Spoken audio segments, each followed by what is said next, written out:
So there we go. Well, here we go. We are now in chapter 4, A Religion of One's Own. And without any further ado, we're going to dive in and I'm going to give you a few of my thoughts about the chapter itself. In the first place, for me personally, this is one of the most powerful chapters in the entire book. And the reason I believe so strongly in that is because of my own experience, which is not your experience. And so, but for me, this idea of I've always been really, really strong on the spiritual side of stuff. So that's never been an issue for me. But when you start bringing up the deeper stuff and the emotional stuff, that has always been something that I've struggled with. And so, in this chapter, when he talks about doing therapy, really what he's talking about is going into and diving into the emotional side of ourselves or our psyche. And this is kind of along the same lines of what I was talking about a few weeks ago when I went through the medicine wheel and we went into the West, for those of you that were involved with those conversations and going into the psyche. And I just think that so often that all of us have strengths and weaknesses in terms of our own process, if you will. And for me, I found that going into the emotional stuff was never one of my strengths. And what I'm finding is, as my own awakening happens, I'm willing to pause and go deeper and deeper and deeper into it. And so when he talks about having a practice of doing some therapy, for me, I just so much resonated with it because, in my opinion, um, the emotional side of things, if there is something locked into the system, whether it's some past trauma or situations or whatever, until those things are addressed, it can be very difficult to have a true connection with yourself. And my experience has been a true experience with the divine. So to me, it all connects and it all makes sense. So having said that, chapter 4 is therapy at home. He starts off and he talks about um, spiritual emotions. Um, and he starts defining it. Spiritual emotions include a longing for meaning, the need to be creative, to make a life worth living, wondering about death and afterlife, and goes on to explain what the spiritual emotions are. And he says, specifically in that paragraph, a little bit later on, he says, many people I've seen in therapy over the years say that some of their adult problems go back to religious teachings and personalities that affected them when they were children. So that's where we go into the spiritual wounding. Many of us have heard about that concept where people were basically wounded psychologically, if you will, being involved with certain religions and the way that they were treated within those religions, in some cases can be damaging to the psyche. And I just think it's interesting that he brings that up. I've had that experience. I've talked with people that have gone through that. Now, fortunately, um, at Unity, that's not a common conversation, but it certainly is a conversation in some of the other more fundamental and traditional and extreme religions. And then people coming out of there, especially now when you take it to the ultimate extreme, you take it to like a cult, for example, and the people coming out of there, it can be extremely difficult and damaging for the people that were hung up in them. Um, a few paragraphs down, it says, people get so caught up in the content of their spiritual enthusiasms, they may give little thought to the emotions involved. Again, that's where I struggled. And that was my own personal struggle. I love this paragraph that says it's important then not only to create a religion of your own, but also in the process to be aware of the psychological matters that are linked to the spiritual ones. And I just want to talk about that for a second because, again, for my own personal experience, I can't separate them. As I really go down my own path, I don't see how you can possibly be a healthy, functioning human being and not have both aspects um, being addressed in your own path. Once you understand how religion can be personal and embedded in the daily life, you can narrow the space between the spiritual and the psychological. Then two, you can get involved in a self-therapy that is psycho-spiritual. You can begin to clear up, and I think this is the important thing, the statement, clear up any emotional blindness that you could have a negative impact on your spirituality. So again, let's go back to Myrtle Fillmore. What did Myrtle do? The first thing she said was she had to do what? She had to clear up her emotional blindness. What was her emotional blindness? Well, when it came to her tuberculosis, in that case, she was walking around telling herself that she was sick and frail and everything else like that. She had to clear it up. In other words, she had to clean up her thinking. And to me, the thinking part behind every single thought that we have, there's an emotional part as well. And when you clean up the thinking, you then clean up the emotions. So I just really believe strongly that when you really look at these processes that we're talking about, that sometimes we may not call them psychological issues, but that's exactly what they are, even if we don't put them in that category, right? A couple of paragraphs down, it talks about many people begin a spiritual product, a practice, a project, if you will, while they have complicated emotional problems entangled in their spiritual longings. So again, I come back and I say this, that if there is major trauma involved in somebody's system and they try to go down a spiritual path, it is extremely difficult to get any kind of a benefit from spiritual practices when there's trauma locked into the body that hasn't been addressed or dealt with. And that's exactly what he's saying that. A few paragraphs down, he says, from a different angle, we talk about being emotionally healthy, and often we overlook the spiritual emotions.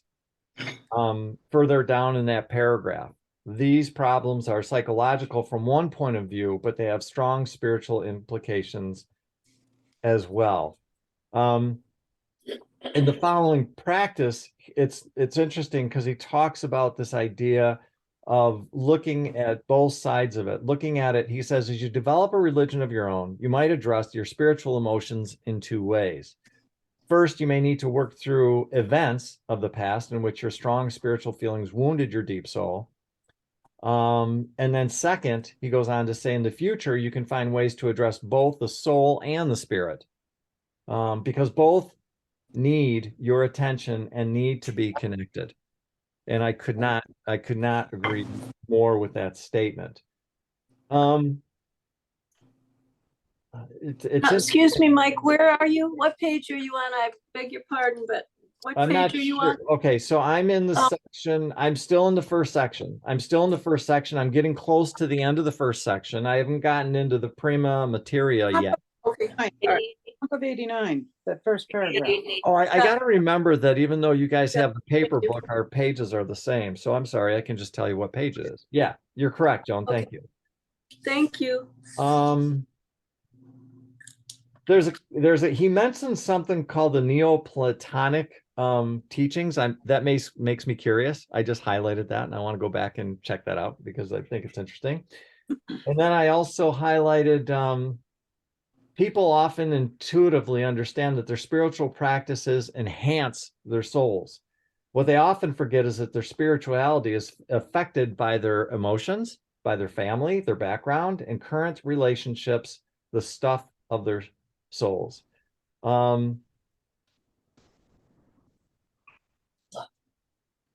Just looking, getting to know you may prevent you from venting raw emotions. Okay. All right. In the next section, it talks about, and again, this is the prima materia. I'm on page 90 now. That it says in the paragraph that says the therapy involves an exploration of these hidden presences that affect us so profoundly. And then in the paragraph that starts off borrowing language from Jung, the main task in psychological alchemy is to take the raw material and help it change into a more refined, resourceful, and thoughtful and effective life. And then the other part I highlighted in that paragraph was all this is needed in some deep reflection and serious confrontation. And I think when I read that, is for me, so how do you do this? And he talks about that later in the chapter, but for me, it really comes down to giving myself space or creating space within my own practice that involves some deep reflection, spending time and really seeing what's going on inside of me. And when it says serious confrontation, to me, what that means is addressing issues or these limited beliefs or these false perceptions I have about myself and not running from them, not ignoring them, not being afraid of them, but actually addressing them head on. So I made myself a big note because I often did not want to slow down enough to do any deep reflection. In other words, I was all about moving forward, moving forward, moving forward. And there's nothing wrong with moving forward. But when you're having issues and you're not addressing those issues and you're ignoring those issues, that's where the problem comes in. And so I wrote down deep reflection and serious confrontation. I love that. I just absolutely love that. In the paragraph on page 91 that starts off with the person who hasn't sorted out their life experiences acts them out on a daily basis, repeating negative patterns. The therapeutic work not only liberates you from your past, it makes you a thoughtful and less impulsive person, less prone to acting on raw emotion. You also become a better leader, parent, teacher, friend. You become a better a person of substance, liberated from the raw, interfering patterns and emotions that are useful only when refined. In the next paragraph, the sentence that starts off with, it is not an ego-centered construction job, but a more closer observation and subtle fostering of what you want to achieve, which I love. A little bit further down in the paragraph that says many people want to change, but also want everything to stay the same. I think that's a hysterical sentence. Oh, they want to change, but they want everything to stay the same, right? They're not yielding because they don't want their hard ice to melt. So in my experience, when dealing with some time of this, especially when I'm dealing with clients, if there's a lot of resistance, they don't want to go there. And my job is not to make them go somewhere they don't want to go. But there's a lot of resistance to looking at these different things. To me, I really resonated that when he said they're hard iced to melt. And that's it. There's this resistance that shows up. It's like, oh no, we're not going there. We're not going to go there. They've been frozen, hard, rigid, cold, and fixed, and now can soften. So I love the analogy of when we start going in, we actually this process starts to melt. On page 92, I found it interesting where he's quoting the one woman. It starts off with the paragraph that says, one can try. And then further on down in that paragraph, it says, one can end up with a battle between the ego wanting to remain safe and the soul wanting to live. And I love that. I love that. And to me, when I talk about this resistance, honestly, what that resistance is the ego's not wanting to change. The ego wanting us to stay stuck. The ego wanting nothing to do with other than what it's doing. And yet, on the other hand, you've got the soul that's wanting to be free, ultimately. And so you've got this battle royale going on. And the ego doesn't want you looking at any of that stuff, ever, because that means you might actually change. And so I love that. Down at the bottom of the page 92, he just starts giving some ways to start looking at doing that. So, and he's got a checklist towards the end of the chapter, but he's starting to lay out some thoughts that you might want to consider doing. And I'm not interested in, going through the checklist on what you might suggest doing, but I just think it's interesting. He makes a point. He says, take your self-therapy seriously. And I love that. I love it. All right. So again, I'm not going to spend a lot of time on the specifics, but he starts getting into like, for example, tell your story. And I did highlight one little thing in here. I highlighted where at the very towards kind of halfway through that section, Joan's story demonstrates how spirituality has the potential for sadomasochistic pleasure and control, dominance, and ultimately violence. Spiritual leaders in practice look so well intended and positive on the surface that you may not see the shadows. How many times have we heard about these different, unfortunately, these different cults and stuff like that? I just read about a cult they discovered in Africa where they found, unfortunately, 70 people died, and they basically starved these children because that way they could get, and they starved the children first, and then they starved the people second. And the nut job that was in charge of the whole thing was the one saying, well, that way, you know, you're going to be able to go meet God. This is the fastest way for us to get you there. And he convinced them to starve to death. It was just tragic. You know, whether it's at Waco or whether it's at Jim Jones or any of these cults, that's the underbelly, is when you get somebody in charge that's very charismatic and can make people do things. And it's sad, but unfortunately happens. He goes on to say that in terms of this, just a few, like a paragraph down in the paragraph on page 95 that says, tell your stories. The more your stories pour out unimpeded, the better chance you have of glimpsing your soul. You need to see it before you can work with it. Letting go. The next section is called go with your symptoms, go with your symptoms, go with your systems. So often what happens is when people start to get involved, or even before they get involved with this, it's this idea of getting rid of whatever this thing is. And he's advocating just the opposite of that. And by the way, I'm in agreement with that. In other words, instead of rejecting a part of us that is whatever, it's our parts that we don't like about ourselves. And instead of rejecting them, do just the opposite, which is a loving acceptance of those parts, realizing that you're human and that all of us have parts that we don't like about ourselves. And yet the tendency is us for be extremely critical and judge ourselves.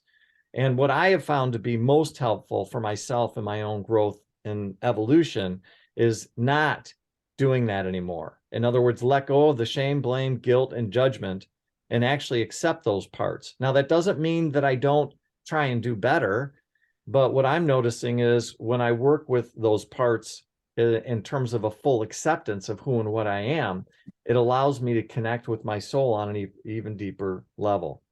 And so there's the paragraph that starts, in practice, this means being sympathetic with your troubling emotions and bad habits, always assuming, of course, that you're not being violent in someone or who is acting out in dangerous ways. Accepting your symptoms for what they are can be the first step in letting them loosen and transform. I could not agree with that statement more, because that's exactly what's happened with me. In other words, the parts that I didn't like about myself, as long as I continuously judged them and tried to ignore them and just tried to will myself not to do those things, that didn't work. But when I fully accepted them, they began to loosen and transform. That's how it worked for me. I do. Yeah. A few paragraphs down, it says, I would go even further. And he says, the more bitter and distasteful the raw material, in other words, the harder those limited beliefs, those emotions, those problems are, the more promise it has for cleaning out the soul and making life richer and more self-aware. So some people, when they see these things that they have within themselves, they think, oh my God, this is horrible. But the truth is that they actually can make a bigger transformation in their life, because you have the ability to really clean something out that could make a huge difference for you. And then in that paragraph, he goes on to say, this work is not for the faint-hearted. I couldn't agree with him more. It is not easy. It sometimes can be painful. However, I do find that with the right therapy, that the process can go fairly quick. That's what my experience has been. The next paragraph, if you're engaged in real soul work, which is what he's calling this, real soul work, becoming a deeper person, being more of an individual and thoughtful about ordinary life, then your spiritual efforts will have a strong, fertile base. Soul and spirit often interact and overlap. I could not agree with him more, like 150,000%. Your maturing soul supporting your evolving spirit. Your glowing ideas about a spiritual existence need the bitter, salty, and chaotic feelings. Again, he goes on to say in the next paragraph, keep your symptoms in mind and don't try to get rid of them. Be patient, though. Often they transform from the troublesome habits to useful traits. In other words, if you're working on them, they will start to transform. And again, further in that same paragraph on page 97, he says, you don't want to get rid of such a symptom, but rather allow it to transform until it blossoms, revealing the good seed that it had from the beginning. I'm going to talk about this in a minute, but there is a particular therapy out there for those of you that are familiar with it called IFS, which stands for Internal Family Systems. And I am huge proponent of that type of therapy. And what that therapy believes, to make it simple, to simplify it, is that therapy believes that although that we think that we are one person and one body and one mind and one soul, that in truth that we all have various parts of us. And I have had the experience of having sessions where I can identify these different parts. And in IFS therapy, the goal is to, number one, be able to identify what those parts are, and then work with the ones that are troubled or having problems to heal them. And it's a very beautiful process, and it's a very beautiful therapy. Highly recommended. But that's really what he's talking about. You become deeper, being more of an individual and thoughtful about your ordinary life. So he's talking about doing the two. I'm sorry, I already said that. In the paragraph where he says, in my practice of therapy, the one sentence, he says, I see therapy as a method for getting through life's problems rather than trying to make them disappear, which is that's called total acceptance. That's what that is. So in other words, we're not ignoring, we're not denying, we're not spiritually bypassing. We are actually accepting all of them, all of our parts. We're accepting them, honoring them. And when we do that, then we heal. And not only do we heal ourselves, but when we can accept ourselves more, then guess what? I can give you full permission to be fully you. I don't have to judge you. I don't have to think this, that, and the other thing about you. I can just love and support you just as you are, understanding that we all have different parts of us that are beautiful and incredible and amazing. And then we have parts that might need some work.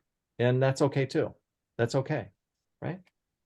On page 98, he even goes on to say this idea of acceptance and talks about it. He says one of the most important rules is to admit to your problems. Don't deny them. Acknowledging your emotional issues is one simple way of what he calls, again, the name of the section, which is going with the symptoms. So ultimately, he's defining what his interpretation, his definition of going with the system is just acknowledging that there's some emotional issues in there. But then instead of ignoring them, then you actually have the courage in the process to start processing them. Lesson 3 is in relationships, respect to the mystery. Again, I'm not going to go into a lot of detail, but a couple of things about it. It takes considerable maturity. This is on page 99 in the second paragraph.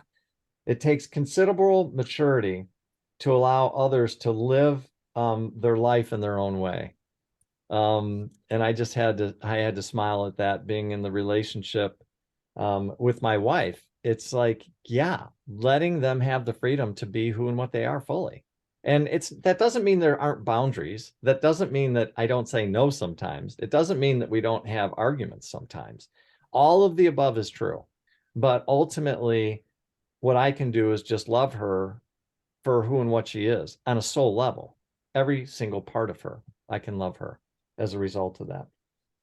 And then he goes on to, say it even further in the paragraph that starts off with allowing the other his or her own life and destiny is a spiritual achievement, a religious act, if you will, that raises the relationship above the level of mere human connections. Couldn't agree more.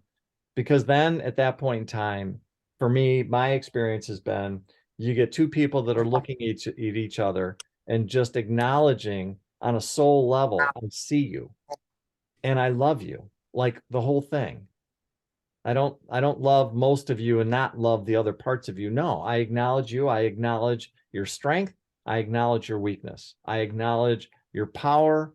I acknowledge all of it.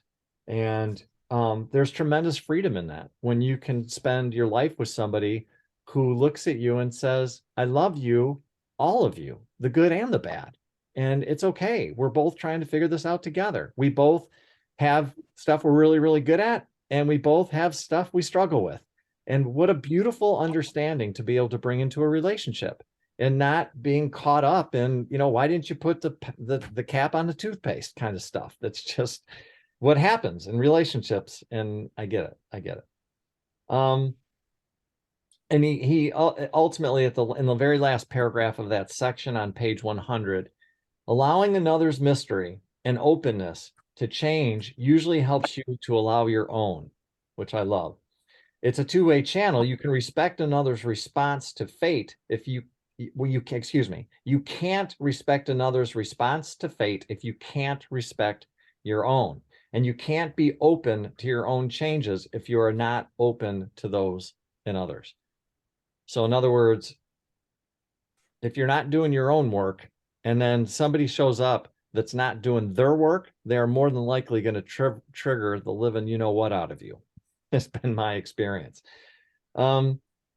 Interesting in the section about depression. Now, I just have to share this, that I'm not somebody who's suffered with it, although I've got people and friends and family members who have had clinically diagnosed depression. So I'm not speaking about that, nor is he in this chapter. He mentions it. But he talks about this idea in the second paragraph. We treat it as though it were an objective reality, like an organ breakdown, rather than an invitation to further life. In the last sentence of that paragraph, that the very use of those methods is part of the problem that leads to depression. So what he's talking about is pills and mechanical treatments of depression really don't work most of the time. You're putting a Band-Aid on something that's a bigger problem. And certainly, I think most of us can attest to where we've seen that happen. And again, it doesn't mean that occasionally medication doesn't work or doesn't help. I'm not saying that, but in some cases, I think sometimes that stuff is overprescribed and can do more harm than good. Anyways, I think it's beautiful from the acceptance standpoint that in the paragraph, he says, if depression is your issue, don't simply try to get rid of it. So again, there's part of this acceptance. Like, look at this is a part of who and what I am. This is what I have to deal with. It's interesting. Some people are depressed because they don't have spirit in their lives. They lack vision and purpose and find their relationships weak and faltering. They fear for their happiness and desperately want their spirits to live. The tie between depression and spirituality is tight. I've seen that. I've seen that in others. It happens. It definitely, it's absolutely happens. Lesson 5 is anger and aggression. And I think it's very interesting, some of the comments he makes about this. For many, anger is a shadow quality that they want to keep secret and hidden. I don't know about you, but we all have those people in our lives when all of a sudden they blow. And it's like, wow, this really naturally, normally calm and peaceful person, all of a sudden. Yeah. And it's like, wow, where did that come from? Well, it's their shadow. The anger is part of their shadow that they're not willing to look at or address. Further on down at the very bottom of page 102, the sentence that says, allowing your anger to be a constructive force in you rather than a destructive, indulgent can bring more love into your life, not less. And I find that statement to be so powerful because often when the thought of anger comes up, especially in what I would consider to be unity circles or new age circles, and we're all sitting around singing Kumbaya and talking about love, we have a tendency to not want to talk about anger.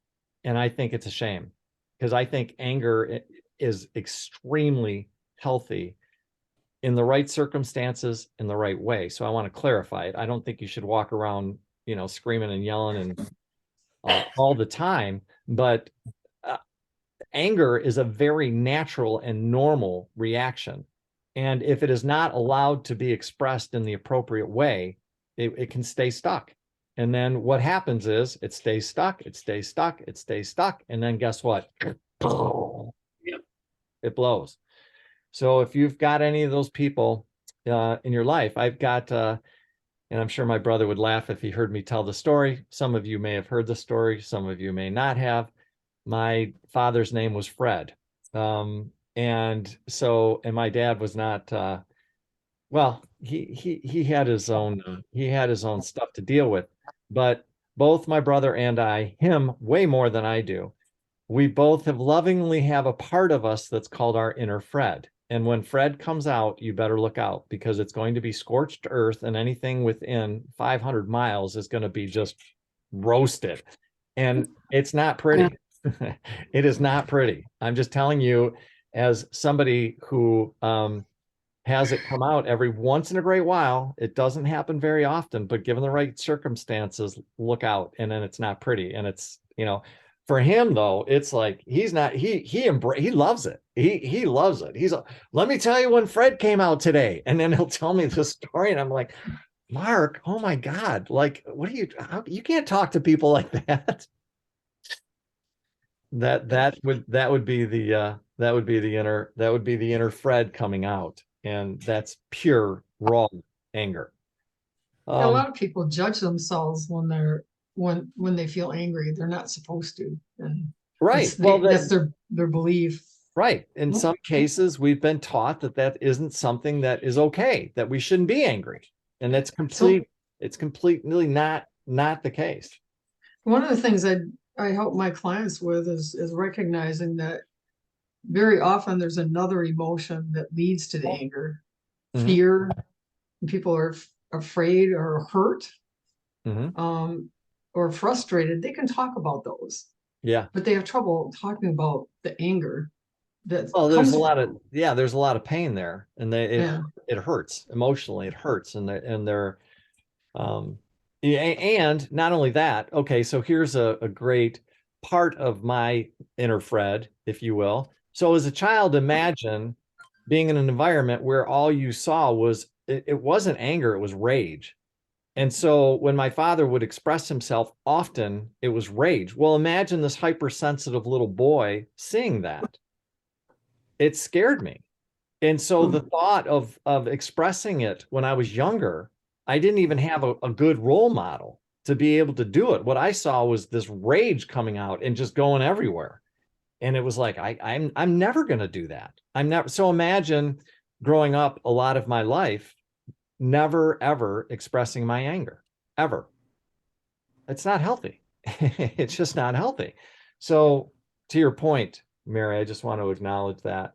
And then it says, excuse me a second, I'm sorry. Anger can be so damaging to like children and people around you, and the people that use it to manipulate can be very damaging. And then he says, like all strong emotions, anger requires a process of alchemy to transform it from raw feeling to a cultivated, meaningful quality. And so if people did that, there'd be so much less damage in the world, but they need these little keys of awareness to help them transcend that type of damaging anger. I've seen it in my own life, how painful it is, and it can leave everybody around you in this wake of destruction. So I see it as so important for spiritual development to get a hold of to understand your anger and channel it and the alchemy of transforming it. I couldn't That- agree with, That's yeah, that's very beautiful. valuable to me. Yeah, Yeah. beautiful, Lisa. I think it's beautiful. And at the page of top of page 103, he says part of our self therapy must include coming to terms with our anger. And then at the bottom paragraph, he says in that if you're often angry, he talks about what to do about it. But then he says, always convert and transform your anger into something worthwhile. And I couldn't agree with him more. On the next page, page 104, just a couple of little tidbits. He says at the bottom of the paragraph that starts in ancient Rome, Mars, the god of anger, but he says at the end of that, your anger heals. Your anger heals. It can if it's processed, but it doesn't do anything but destruct if it's not processed correctly. That's right. He goes in the next more lessons, masochism. Again, I'm just going to touch some of the highlights. He talks about this idea of feeling good about suffering. Problems in life often stem from a failure to draw strength from one's own nature and from one's own life. And so in my opinion, it's a matter of what winds up happening is it's a matter of becoming a victim. And that's often when I work with people from a coaching perspective. I'm having a tendency to want to see where their victim versus powerful creator scale is. So are they being more a victim? Are they more in victim mode or are they not in trying to assess that? The next section, he talks about why isn't this turmoil over? And I think it's really interesting because when people all of a sudden say, okay, I'm going to dive in, I'm in, I want to do this work, I'm 100% committed to it. I think it's really interesting that he actually put a time frame on it. And so he does that on page 107. He actually says in the second paragraph, he actually talks about 9 months. Yeah. Which I find fascinating, right? I never really thought there was a time frame on it. And I'm sure that there's exceptions. I'm sure there's people that can get through it faster. I'm sure there's people that take a little bit longer depending on the amount of trauma. But I just found it fascinating that he actually put a time frame on it. All right, page 108, and then we're going to wrap up my review of the section here. Relaxed therapy on page 108, the second paragraph, explore your past life, your emotions, and your relationships in your own way. So in other words, there's not one way to do this. Using any art, craft, and any form of dialogue. Relax and stay free. There are no rules, but try to go deep into whatever narratives that are directing your life. The next section is called An Open Heart. I love this section. A couple of things. On page 109, an open heart doesn't mean dangerously exposed heart. In that paragraph, a good word for the kind of openness that is ready to accept new life, but is not in a position to be overwhelmed or overstimulated. Interesting. A paragraph down, he talks about in his book by James Hillman, gives you 3 different ways. First, in wonder. Second, in being intimate. Third, in relating to an object or another person in terms of opening your heart. And then finally, on page 110, he has the checklist. If you're looking for some way of doing this on your own, there's a checklist. But he also mentions that, this is basically informal versus having a professional therapist help you. And with that, that concludes my review of chapter 4. And I'm going to stop the recording now, and I'm looking forward to hearing your thoughts and insights. So let me stop the recording, and Susan.